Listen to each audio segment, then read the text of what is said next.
President Macron has again appealed for calm, especially in those cities where clashes have been taking place, including Lille in the north and then Lyon and Toulouse in the south. And the biggest trouble has been in the capital, Paris, and in the suburb of Nanterre. That's where the teenager, named as Nahel, was killed. There was more violence earlier today during a march led by Nahel's mother.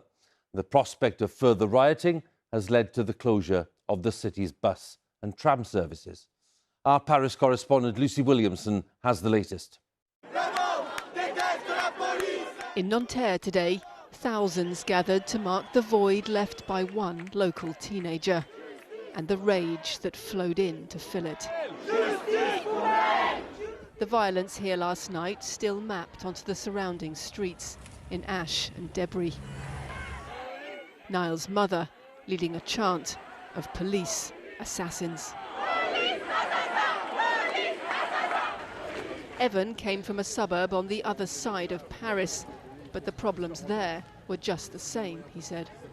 We don't have jobs. We don't get hired if we don't lie on our CV. There's nothing for us. We feel abandoned. And on top of that, we get attacked by the people who are supposed to protect us. This is one offence too many. The march ended this afternoon in a different kind of protest. Burning cars, tear gas, clashes with police. One local resident told us her own teenage son had been mistreated by police and that the violence following Nahel's death was justified. I wouldn't be surprised if the trouble continues as long as there are no consequences for this police officer. I'm not in the heads of the young people, but what's happening here is justified. The police are the delinquents here, not our youth. Parents are doing everything they can. The officer is now in custody and facing a charge of voluntary homicide. France's Interior Minister said it was time for the violence to stop. Last night's riots and burning a school, a town hall, a social centre, that has nothing to do with what happened in Nanterre. Those responsible for the troubles should now go home. But no one we spoke to in Nanterre thought the anger here had run its course. What's fueling these fires isn't just rubbish bins and vehicles, but decades of frustration with the French state. Nahel's death triggers wider feelings of grievance, betrayal and inequality, and smouldering cars get the attention of France's leaders in a way smouldering resentments rarely do. Thousands of extra police were deployed across the Paris region last night.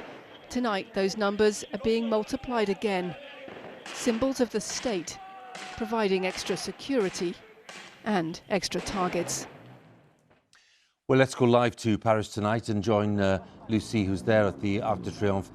Lucy, can I just pick up on the comment you made there in the report, where you said basically that what's going on here is not just to do with, obviously, police conduct, but it is to do with a much bigger sense of dissatisfaction with life in France.